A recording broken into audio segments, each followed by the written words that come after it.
New Thought Media Network. We are a global broadcast network of positive music, media, and entertainment, inspiring humanity's evolution along the journey of enlightenment and creating a world of love, peace, empowerment, and prosperity for all. New Thought Media Network. Positively inspiring.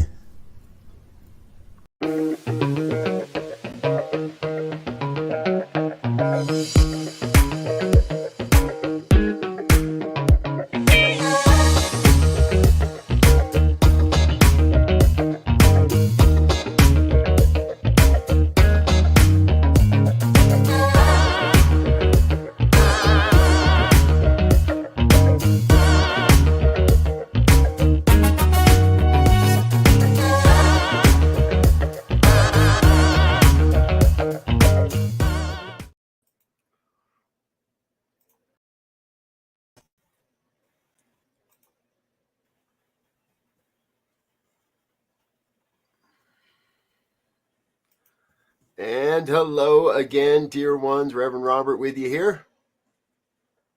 Rev Z right here. And this is New Thought Today here on the New Thought Media Network. We thank you for being with us. So grateful that you're here. This is our opportunity. Rev Z and I take each week to get together and sometimes interview some leading people in the movement, which we have some great interviews coming up for you in the next month. I'll tell you a little bit more about that later. However, today we're kind of talking into, and Z and I, we haven't had a chance to sit down and really kind of dig into this in such a way, but we decided today was the day to do it because interestingly, we've both been kind of getting, we've been getting a number of inquiries when it comes to traditional conspiracy theories and how they fit into New Thought. And so the topic is, obviously, we're always looking at the future of New Thought. Today, we want to take a look at how is New Thought growing and evolving, but also how does this influence the growing forms of spirituality on the internet and online, and how some of those conspiracy theories are starting to influence the New Thought movement and the people in it. So sounds like a handful, Z. Yeah, it really is because, in a broad sense, things that are considered New Thought is pretty wide, right? And if you do a little research, it'll you may find different definitions, but I think one of the broadest ones that's accepted is that it's a culmination, if you will, or an amalgamation of ancient wisdom from different traditions: Tibetan, Chinese, Hindu, Vedic, Egypt, Greece, that has come together that basically speaks to a point that there's a supreme intelligence in the universe called by many names, that the human is a direct descendant, if you will, of that intelligence, and that and that with this spiritual connection, we have the ability to change things with the thought, with divine thought, if you will. Yes. And so I think, that's a broad base kind of platform, but within that, different things pop up. And I think it's just a matter of time. Let's put this anecdote in, when we think about holistic health, right, and alternative health in terms of popularity, about 40 years ago, if you will, 50 years ago, that community that was talking about taking vitamins and herbal supplements and organic foods, they were not looked upon in their best light. And now some of these things, acupuncture and acupressure and stuff like that, is paid for by your regular insurance. So I think right now, New Thought is at that moment where we begin to sift out the haves and the have-nots, or the truth and non-truths, in terms of what we are, what we stand for, and how we move, if that makes sense. Yeah, absolutely. Well, and I think you bring up a great point, because when I first got into New Thought, everybody, right, the big thing was the crystals. It was crystals, and it's still that. And everybody, we would remind everybody, okay, right, New Thought is not New Age, number one. New Thought's been around a whole heck of a lot longer than anything quite considered New Age. And in many ways, the term New Age became a put down, a slur. It's not looked highly. So there's that confusion for people. But I remember being very clearly taught, when we look at things like crystals, beautiful. I got them all over the place on my desk, and we are reminded that the power to create the experience is not at all in the crystal. The crystal is simply an avenue through which the power is being revealed. It's being revealed in a specific way because of its nature and its structure. And we are the same. We have the ability to reveal the power, to use the power to create with this one power, but it's only going to happen through our own structure and our own nature and our own beliefs. And just like a amethyst crystal will do one thing, and a selenium crystal will do another thing, that it's the structure and the nature that, and again, add on the beliefs, which is the human capacity. The rock doesn't know belief, as far as we can tell. The crystal knows structure and nature. This is my structure. This is my nature. This is how the energy flows through me and becomes made known or becomes real. Same is happening for us. This is my nature. This is my structure, but we get the added benefit of belief. However, sometimes it seems like the belief is what gets in our way. Well, yeah. I mean, and you know, there's always the stuff about this not empirical evidence, right, from a scientific purely standpoint. But we do know scientifically and purely that if I want the best electrical conductor, I use gold, right? I know empirically that if I want something to cut at a high level, I use diamond tip something to cut, because there's a nature in that diamond. There is an aspect of channeling the divine through that particular medium that gives it certain qualities and principles that hold true, regardless, right, whether you're in the United States or whether you're in Europe or Africa, or doesn't matter. The conduit for electricity, gold, is the same, right? And so when we talk about New Thought in that way, in terms of a spiritual system, not a religion, not something that has certain doctrines and precepts that have to be adhered to, New Thought, as I understand it, and that is more of a container that you can drop in these other ideologies, but the container gives it the flexibility, gives it the movement. I won't even say flexibility. It gives it the movement within a space of how to connect to something higher. You go to the religions for a particular method or a particular rather approach to how to access that. So in Christian philosophy, they have certain rituals and precepts that will lead you to the divine. In Islam, they have a set of others. In Hinduism and Judaism, and all of them have these set of precepts that lead you to that spiritual foundation. But the religion is just a finger pointing at the moon, as they say. Yeah, exactly. This is important to me. It's super important to me, because what I loved about New Thought originally, when I first found it, when I was first introduced to this, is you can put just about anything inside of the principles, the beliefs, if you will, of New Thought. And to me, that's where the scientific empirical evidence happens. Because when I take a crystal and I look at it from from the perspective of, oh, wow, this is cool. It feels nice in my hand and it's going to heal me. And I give all that power to the crystal. Well, that's just a setup.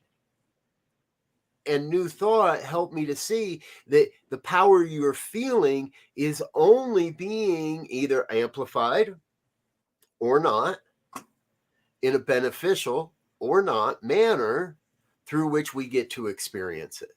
And again, so coming back to who we are in the world, we are the amplifiers. We have this opportunity to, I call it, it's actually transceiving. It's a transceiver. We transmit and receive. We transmit that energetic vibration that we feel, so others may, and we receive that energetic vibration back from others and from the universe. And in this way, we have the opportunity to really be at the creative nexus of it all. And the choice of, am I here to do good, or am I here to mess around with people, let's say? And to me, it's really important that we remember there is a power for good in the universe, but there is no power for evil. There's a power for good. We can use that. You don't have to, but you are. And it's really, really important that we remember there is no power for evil. There is simply a misuse of the power that is.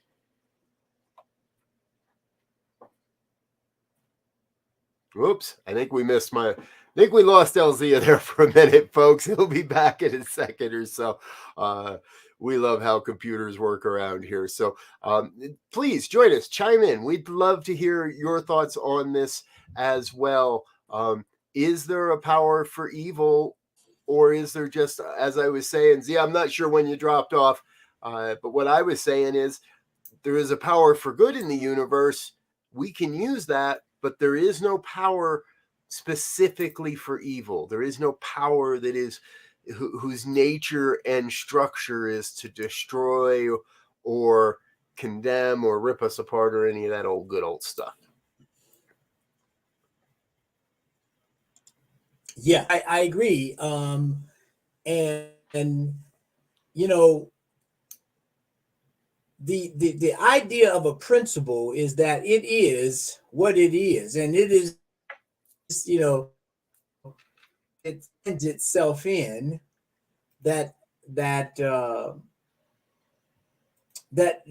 dictates, if you will, what we've called good or bad.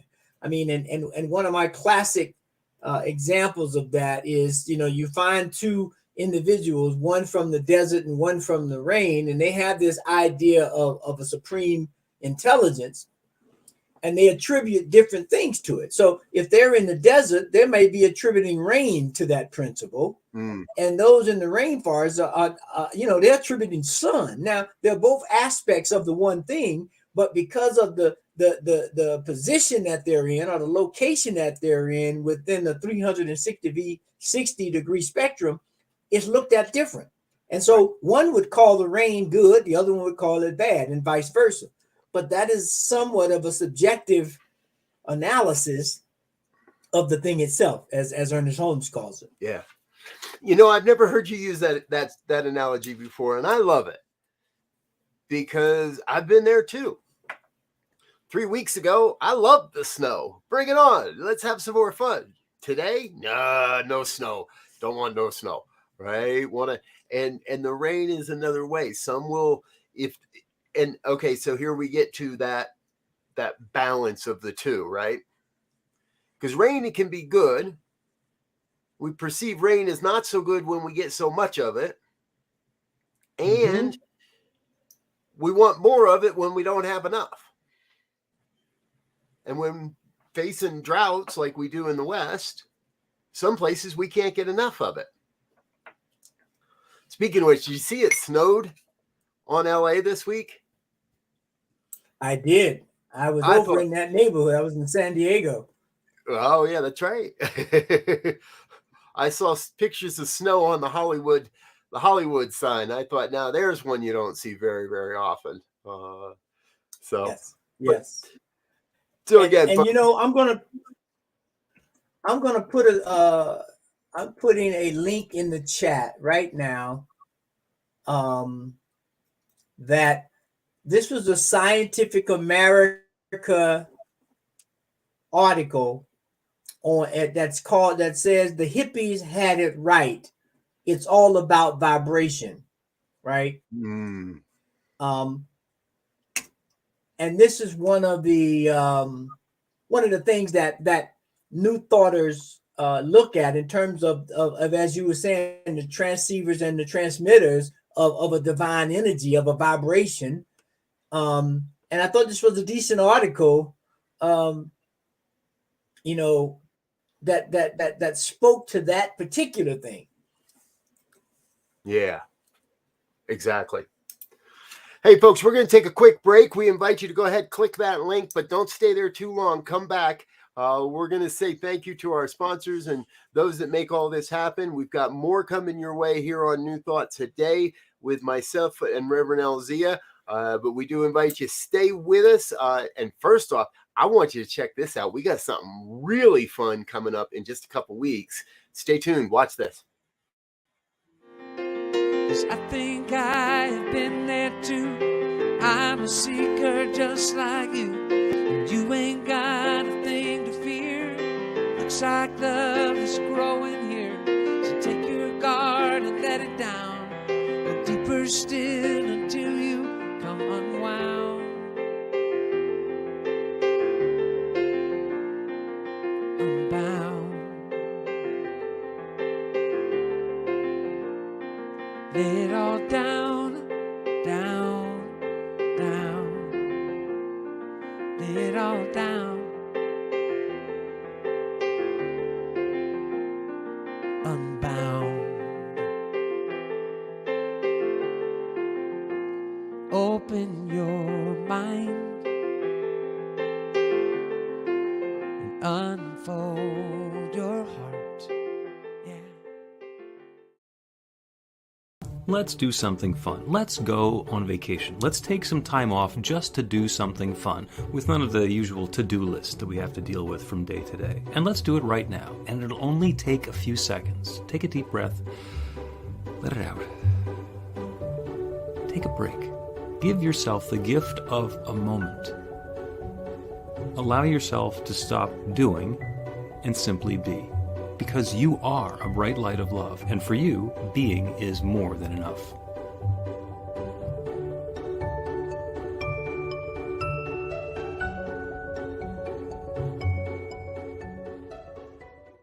And we're back with more of New Thought Today here on the New Thought Media Network. Before the break, Reverend Elzia was telling us the hippies got it right. So to dive in a little deeper, Z, what exactly did the hippies get right? Well, you know, back in the hippie days, they talked about, I feel the vibes. I feel the, in terms of someone's presence or the room or the environment they were in.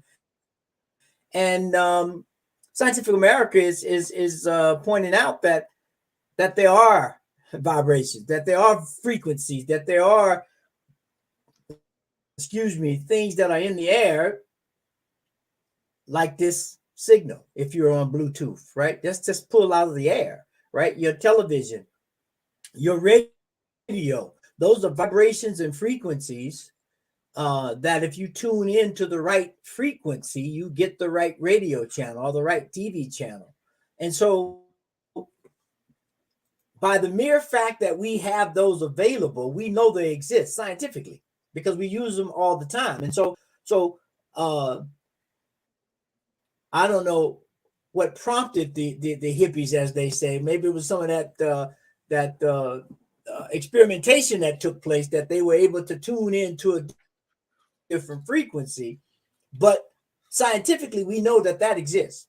And so when we talk about New Thought in terms of spirit, in terms of the availability of spirit and what it has the power to do, we know it's possible. Right now, one of the big things that we have is this sonic sound control stuff that they're using. They've talked about it being in Cuba and in different places where they're they are emitting sound that's inaudible for a lot of all intents purposes, but it's making people sick and it's affecting their, their equilibrium. And it's just a vibration that's being put out. That's all sound is.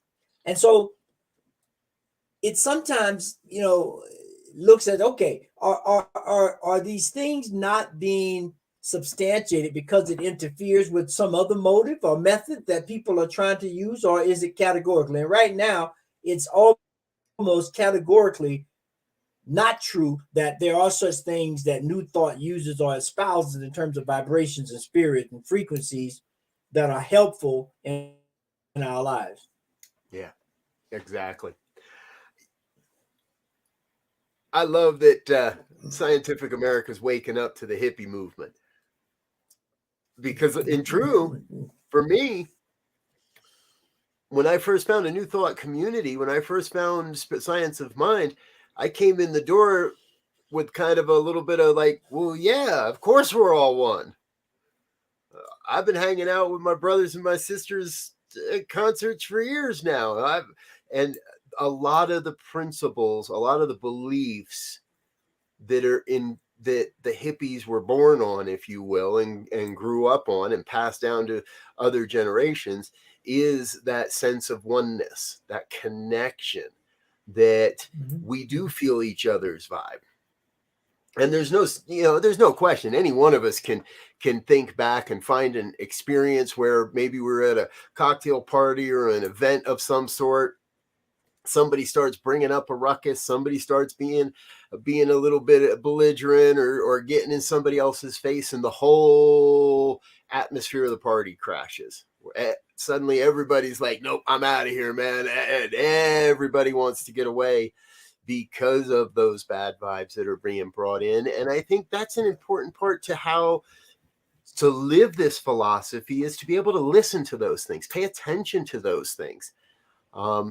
There have been more than a few times where I've been with friends and we've walked into a restaurant or somewhere, and every piece of my body goes, nope, don't eat here. Don't go to this. Nope, turn around and go. And they often don't understand it. And it's like, I got to listen to my intuition. I'm not going to eat at this restaurant tonight. Or this doesn't make the restaurant bad. Right. It just means I picked up on something that's given me a little bit of a warning, that's given me an insight to something that perhaps my humanness or my human senses wouldn't pick up. And that's important. I think we got to keep doing that. Yeah. And that speaks to the whole idea of intuition and insight, right? Oftentimes, if not most of the time, when we have an intuitive hit, it comes out of nowhere. There are no precursors to it. Sometimes there is, but oftentimes, most times, I would say there's just an intuitive hit that says this is the thing, the answer, the way to go, whatever. And so, we learn to we have to practice it, and we have to pay attention, as you said, and then we learn to trust it like anything else. The first time somebody got on a bike, they didn't trust it. And I don't know, it may not have been the bike so much that they didn't trust. It may have been they didn't trust themselves to keep it balanced, whatever. But there's a modicum of trust that takes place when these things happen. And so that's what we have to lean into. We have to lean into the practice and then lean into the trust after we have the experiences. Yes. And then well, I was going to say, and then I think we also have to have that sense of trust to repeat the experiment. Go back, right? So in the example I just used, walk into a restaurant, it doesn't feel good, and da-da-da-da-da. You don't give up on the restaurant forever. Right. You don't say, oh, I ain't going to eat there because that one time I walked in there and I didn't have a good feeling about it. Now, if you walk in and you sit down and you eat and you get food poisoning, that's a whole nother story. I might not give that restaurant a second chance. But when we're talking about that ineffable feeling, that sense, that intuitive hit, that vibrational warning sign that says, whoa, buddy, slow down here a little bit. That's a one-time thing in the moment. I got to give that place another chance. And maybe it's an experience. Maybe it's somebody in your life. Maybe it's I know many people actually that have said they came to New Thought, didn't quite get it, didn't feel it, didn't jive with it. And 10 years later, 5 years later, 15 years later, they found the philosophy again, and this time it did generate, it did vibrate, it did resonate, it did we do feel aligned. So whether it's a religious experience, a spiritual experience, or whether, well, a good cheesesteak is a religious experience, or it's a place in a restaurant, give yourself the gift of doubling down, of proving it. Be your own peer review, if you will, because you came up with a hypothesis and you had an experience about that. You can't leave it there. You got to go back and review the situation and try a second time. Give it again. Yeah, and going back to something you said at the very beginning in terms of conspiracy theories, they're creeping into everything, even into the standard religions, if you will, where people are taking some of the more ethereal things that people have not leaned into, like you're saying now, to get that trust, and they're presenting all manner of things as parts of these organizations. True. And they run the gamut from A to Z. I'm not even going to mention any other conspiracy theories because I don't want to give any of them going. Yeah. Credence. No, we don't need to give them any energy. Well, I saw a great example of this on Facebook yesterday. Somebody put out a post, and I was flying through, so I didn't really pay too much attention. But what I saw was somebody had put out a post. Somebody had called them on it as not being entirely true. And the person even responded with saying, "You're probably right. I just love to share stuff and I don't actually check if it's true or not." And I was like, oh, well, that encapsulates everything that's wrong with America right now. Right? And I heard it through, I heard a rumor. That and that's another thing I was taught when I first got into this movement real early. And this is pre-Facebook. This is it in the early stages of the internet. Maybe Facebook was already on the scene, but I don't remember. And the point is,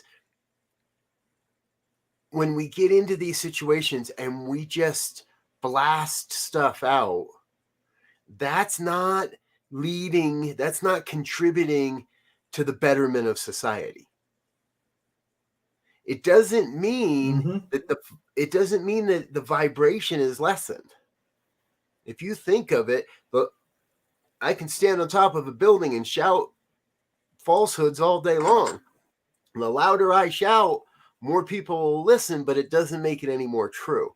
So I think it's our responsibility to make sure that we're not just, oh, that's kind of funny, I'll send that around, I'll keep that going, I'll keep giving that energy. And that's where all these conspiracy theories seem to be built from, is just, I heard a rumor, so I'm going to spread it for whatever reason, maybe because I want to be an expert, maybe because I want the likes and the clicks, or maybe because I'm just being an idiot, feeling throwing fire on throwing gas on a fire. Now more than ever, I think we're being called to recognize that there's something more here. It's not gossip. It's not just throwing stuff around. Again, I was taught no gossip. If you can't prove it, if you don't know it to be true, if you weren't a part of it, then shut your mouth and let it go. There we go. And even then, right? Even then, if it's not worthy of repeating, then don't even repeat it.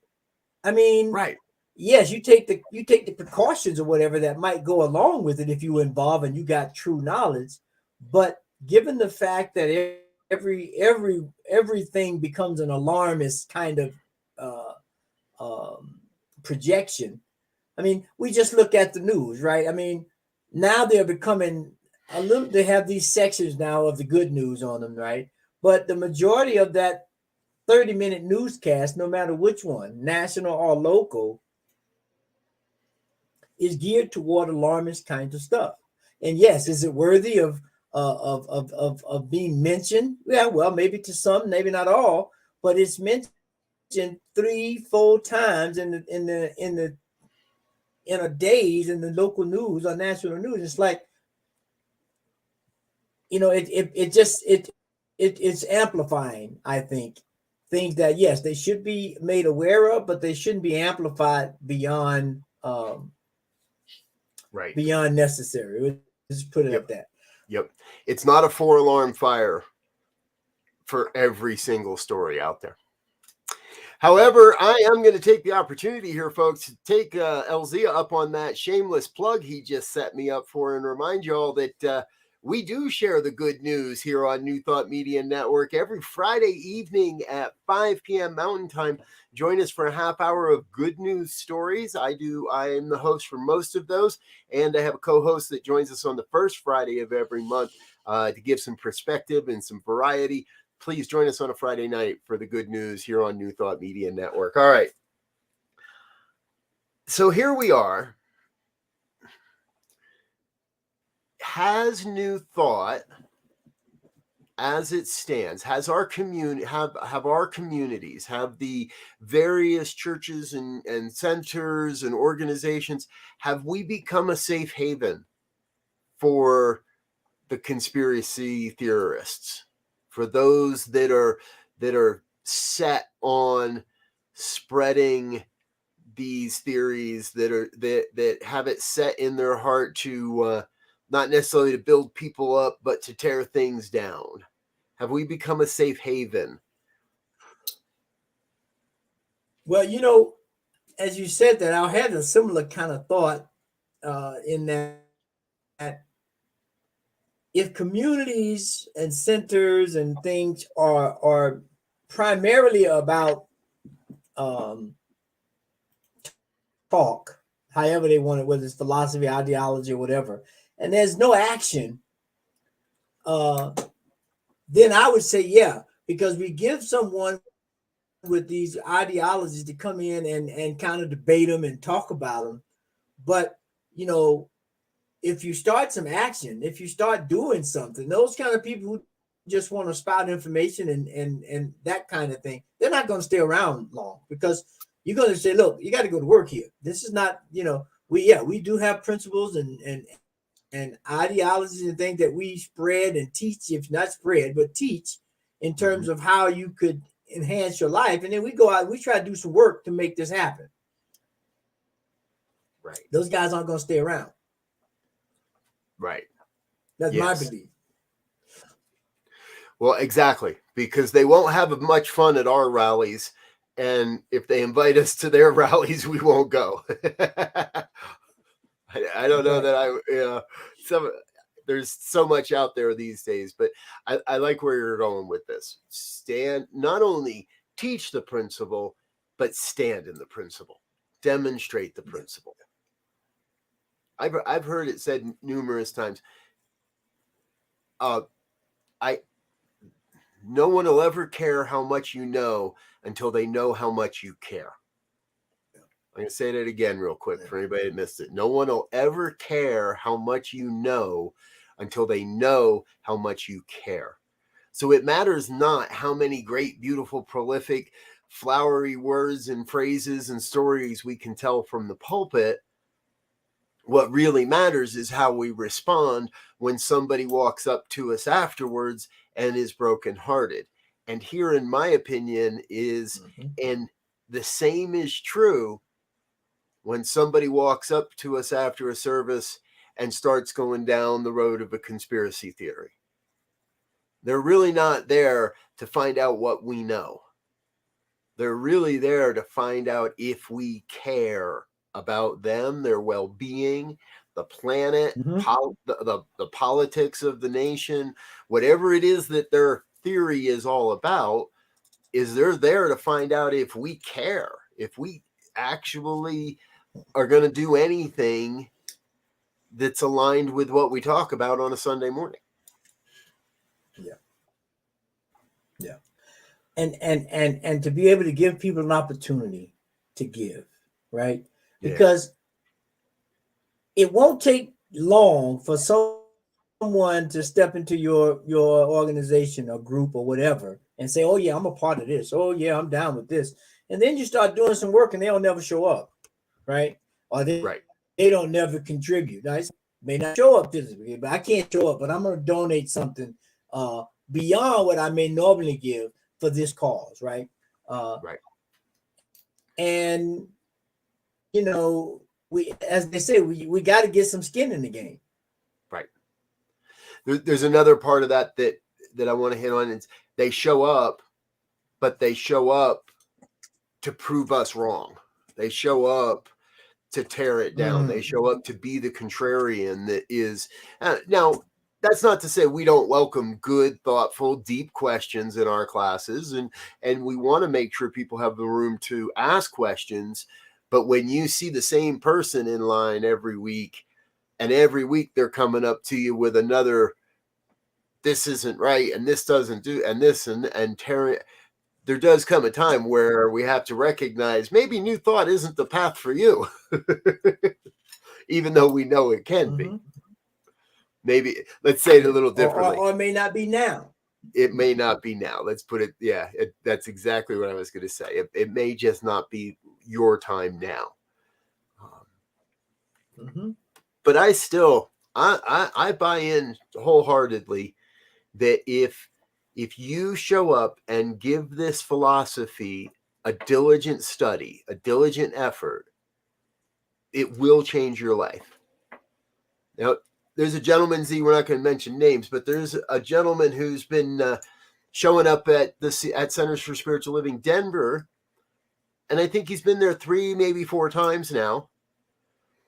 And I get to see, hanging out, I watch, he's taking notes like crazy. He's drawn arrows between different points, and each sermon that he's listened to, I've watched him recreate that talk in a way that helps him be able to take that home and deepen it a little and study it a little more. He's making a diligent effort to understand the principles and the practices. And I trust it won't be long before he starts showing up going, hey, what can I do to help? Well, how can I get involved? Because you do a great job, and everyone that visits your community does a great job of reminding folks we do have to take action for any of this to be real. It starts with taking action in my own life. It starts with taking action to make sure my household is solid, all those things and Maslow's hierarchy of needs points us directly into the fray that once my base needs are met, then I got to go out into the world and make a difference with others as well. Because as the saying goes, one is not safe until everybody's safe, right? Because the moment there's an outlier in that regard, they're in a vicarious situation. So we have to begin to look at this in terms of actions and wholeness, right? We know there's a timing to everything. Everybody's not going to fall in line, so to speak, at one time, but we understand that there is process and that there's timing that takes place. So because I plant the garden and we're getting ready to start prepping for gardens now, I don't just plant the seed and then don't go back and eat it because they take different times to grow, right? And so it's the same thing with people's commitment. How they want to give. So we have to, how are we going to be consistent in the watering and the weeding, knowing that at the proper right time, all seeds will germinate. Yes. However, folks, if you're watching, please do remember, if you live in Colorado, don't plant before Father's Day. No matter what anybody says, don't plant before Father's Day. Grow inside, grow in your greenhouse. Don't put them in the outside ground till Father's Day. Do all the prep you want. I'm with you. I'm already itching to get the backyard going and get the boxes out, get everything moving in the right direction. But it'll snow before Father's Day. Trust us. All right, we're going to take a quick break, folks. Say thank you to our sponsors and donors and share a little bit more of what's going on around the network. Please don't go anywhere. Stay with us. We've got more to come here on New Thought Today, part of the New Thought Media Network. We'll be right back. Please help us say thank you to our organizational sponsors and donors, including the Hefferland Foundation, Affiliated New Thought Network, International New Thought Alliance, Science of Mind Archives and Library Foundation, Center for Spiritual Living Denver, Center for Spiritual Living Midtown Atlanta, New Thought Philadelphia, Planned Happiness Institute, Summit Center for Spiritual Living, Center for Spiritual Living on the Lake, Unity Spiritual Center Kitchener, Om Center for Spiritual Living, Center for Spiritual Living North Jersey, Unity of Savannah, Center for Spiritual Living Seattle, and all of our individual donors and sponsors.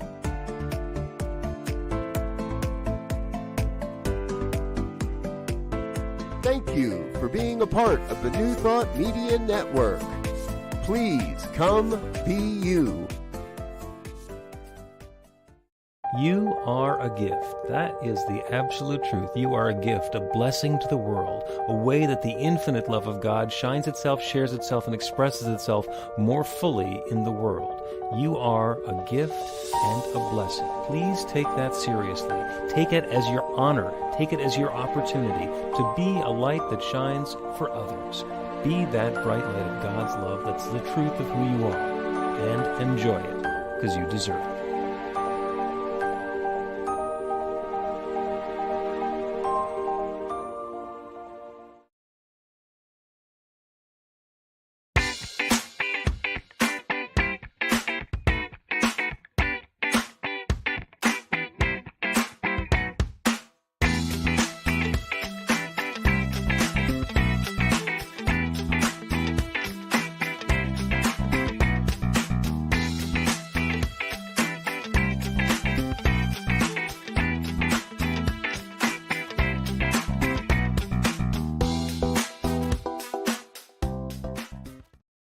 And we're back with more of New Thought Today on the New Thought Media Network. I'm Rev Robert, my co-host and great friend, Reverend Elzia, and we're chatting today about the future of New Thought and really exploring this concept of whether New Thought has become a haven for conspiracy theorists or not.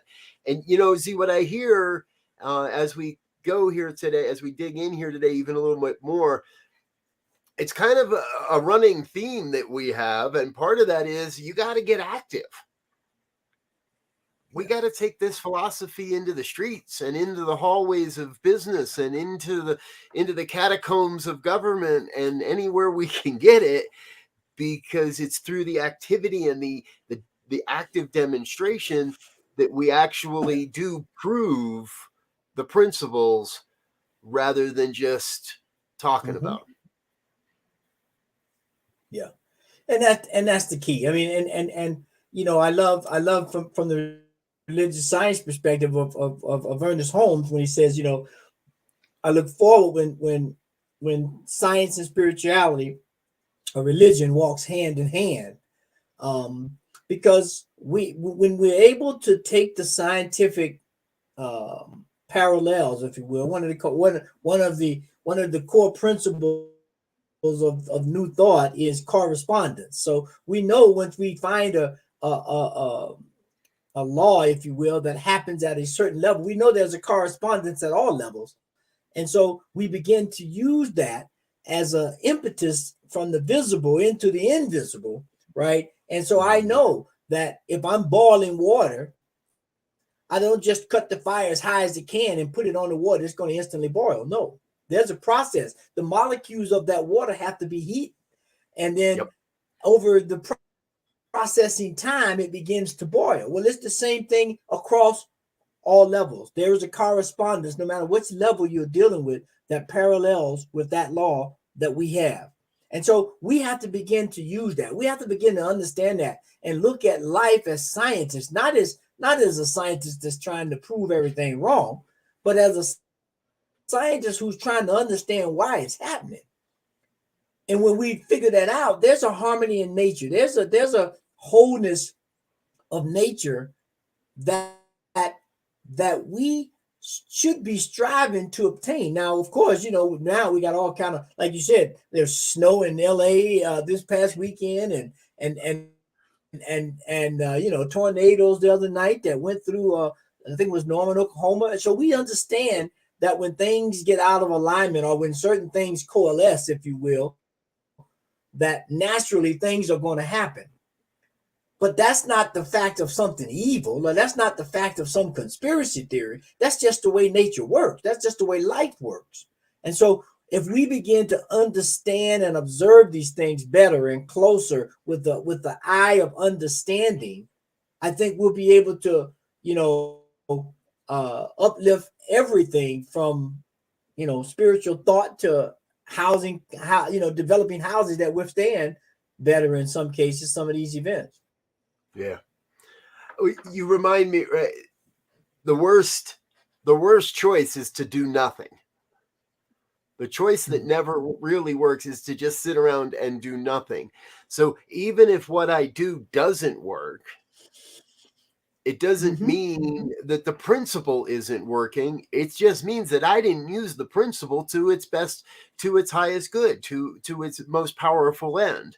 And I can go back and change the steps, change my beliefs, change my actions, and gain a different result. And okay, that didn't work. Doesn't mean I'm going to give up. What comes next? Trust me, folks, I've given more than a few talks from the stage that just didn't work. Go back to the drawing board, rewrite, and go again. And that's where I think we are now, is people, in some ways, it can be really scary to put yourself on the edge, because the internet, it can be a very cruel place if you get into the wrong section, if you get into the wrong part of town, as it were. And what I love, and so we're going to go for another shameless plug. So what we love about New Thought Media Network is it's a safe place, even if you stumble and fall, even if you say the wrong thing. I'm thinking about another loving minister that called me out a number of years ago for something I said that was not fully thought through, and gave me the opportunity not only to grow and become a better ally to marginalized groups in the world, but also reminded me that I need to be able to do that for others too.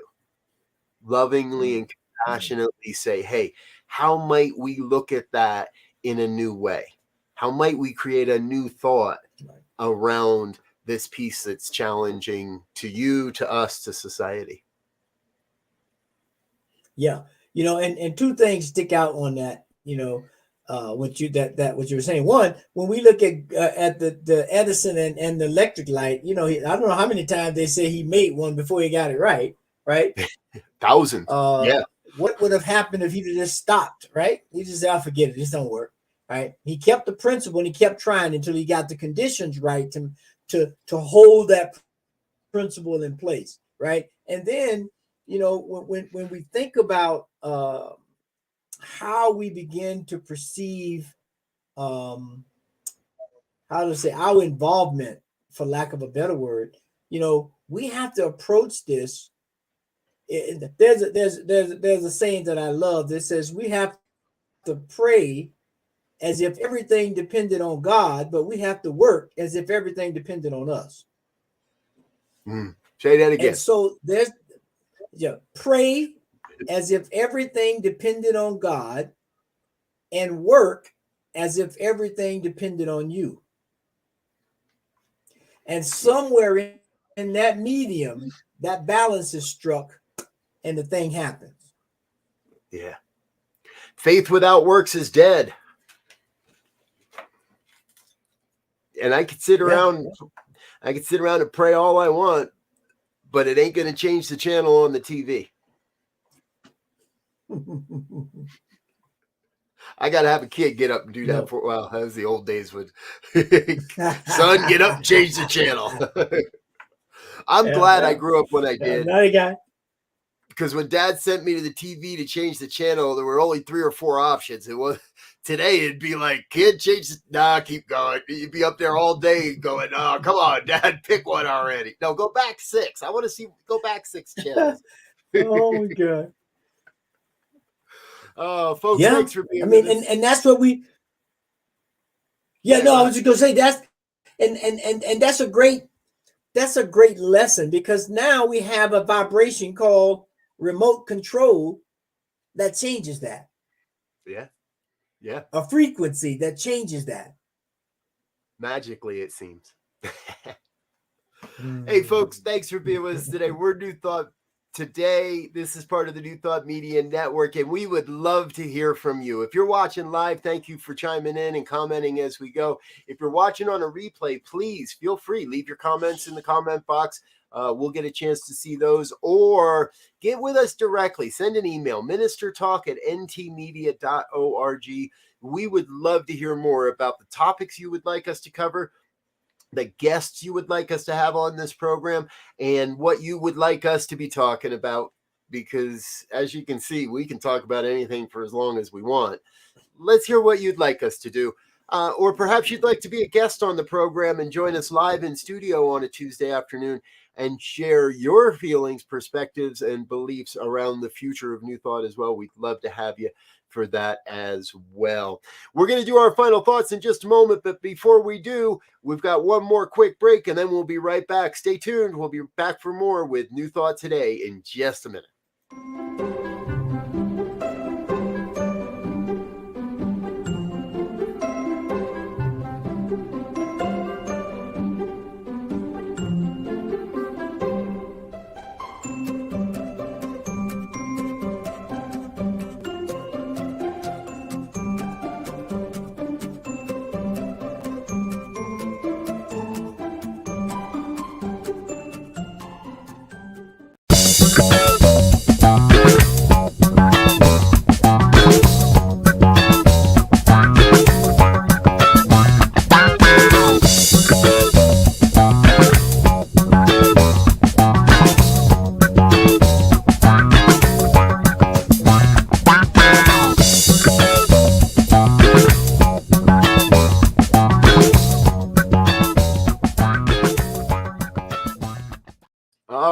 We're back with New Thought today here on the New Thought Media Network.